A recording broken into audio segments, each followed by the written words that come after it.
Yeah, welcome back to the YouTube channel. Cameras, good morning. Madzuka bwanji konse kumene muli. Kumene kumadzuka bwanji nthawi zino tsukani. Komanso osati mudzuka nthawi zino yayi. Mudzuke nthawi yabwino kwambiri chifukwa ndizofunikirira. Yeah, kamphepo kamamma wakati ndikofunikiriranso.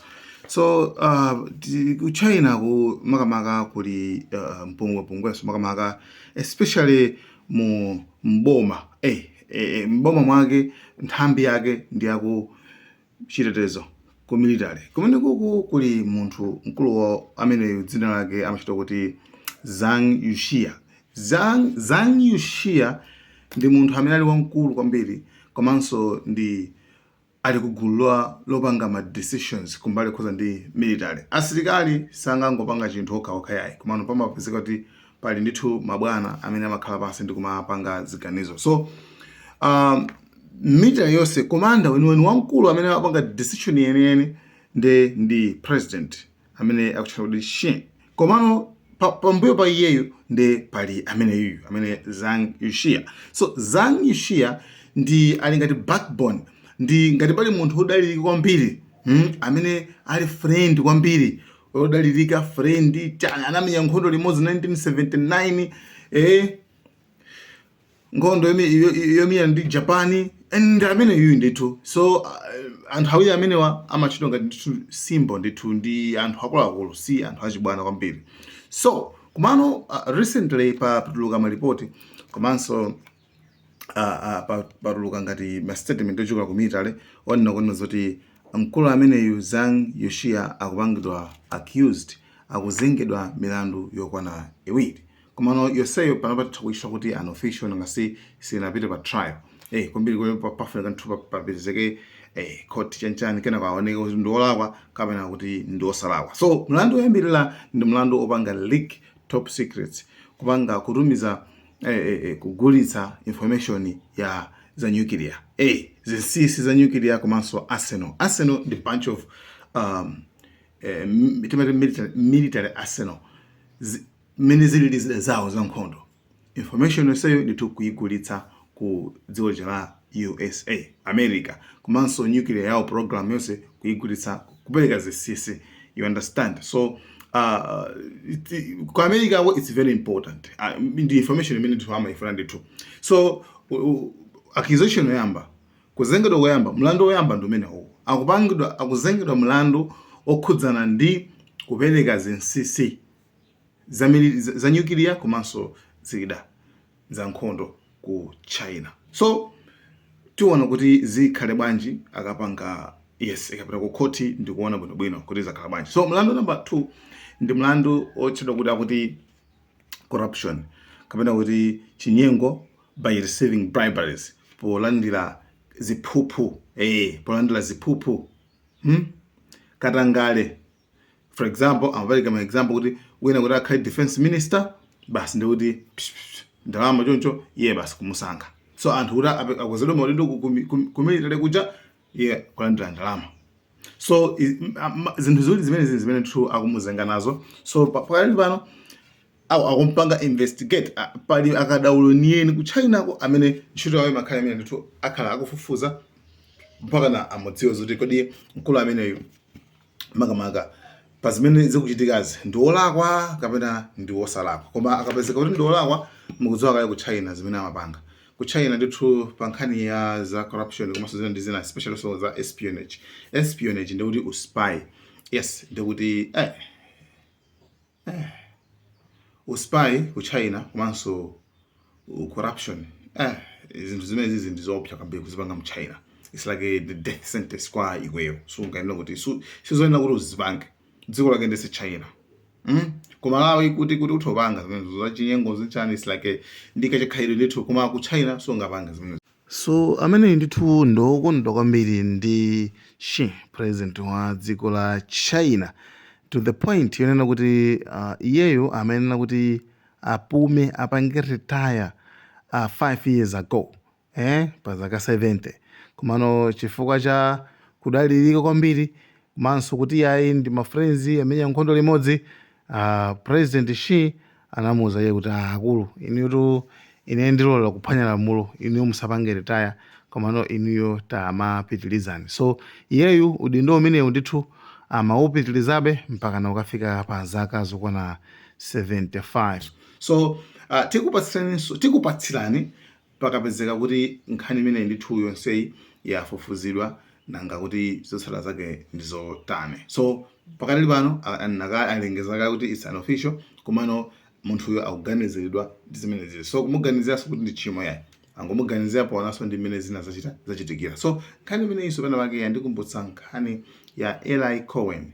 Eli Cohen ndi munthu amene ndi Myuda amene anali deputy wa defense minister kumitire kuja ndi iye nkukhala number 2.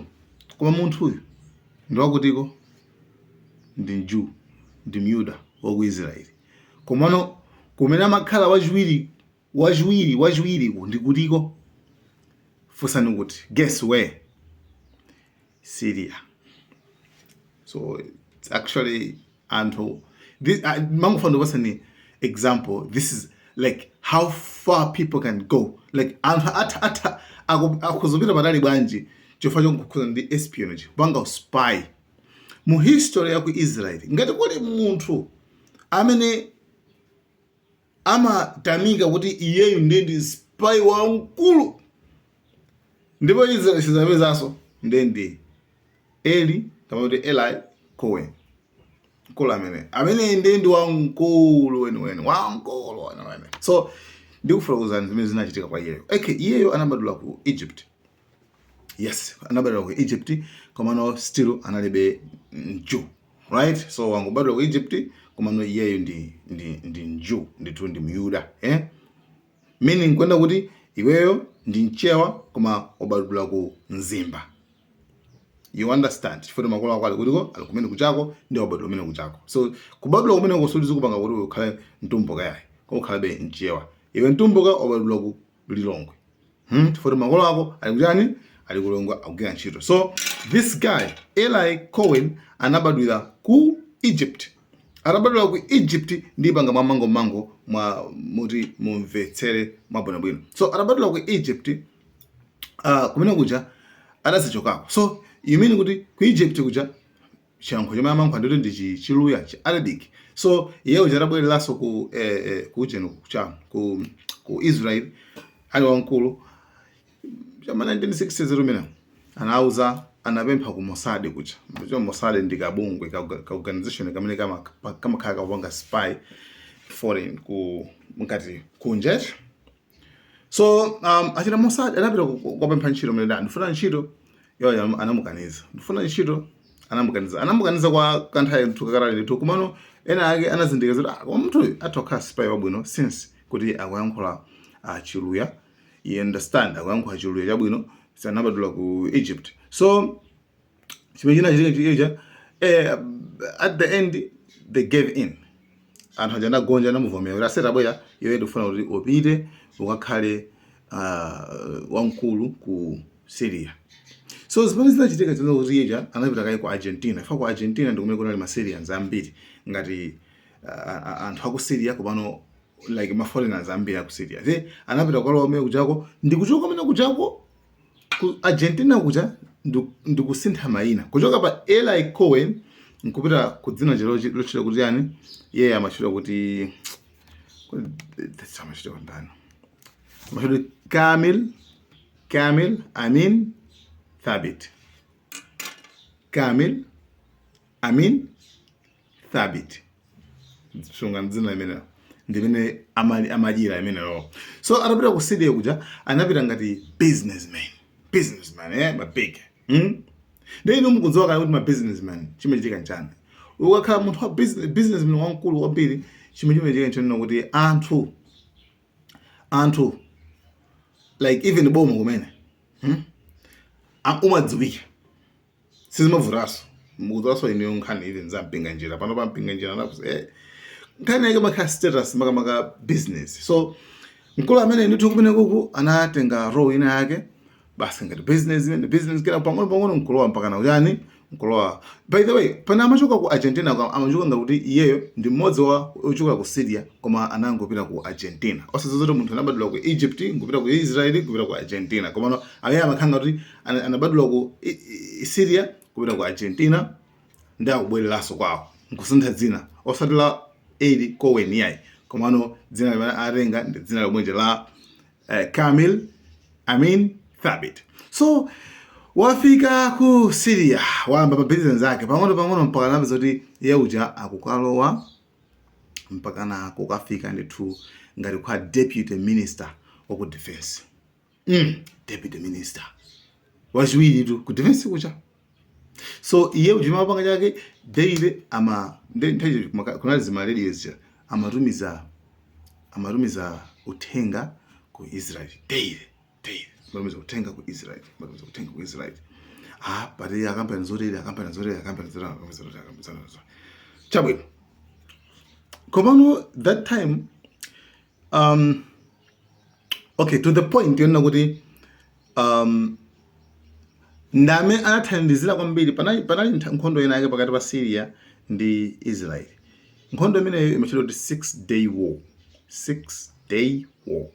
Nkhondo imeneyo ndimene apangitsa kuti Israel mpakana ikwanitse kupanga invade kapena kulanda malo ochita kuti Golan Heights aku Syria. So ali manja pano pamwa Israel analandidwa mu 6-day war. Amathandizira kwambiri anali Eli Cohen amene ndame anathandizira kwambiri kuti malo amene wandithu atengedwe chifukwa anapereka zesisi even so kuma bankers kupansi pamene kumakhala kumabisala wanthu iye ndame anabwera nkwauza anthu kuti asilikali kuti mmene muli ma bankers mudzere mitengo kuti muzionekera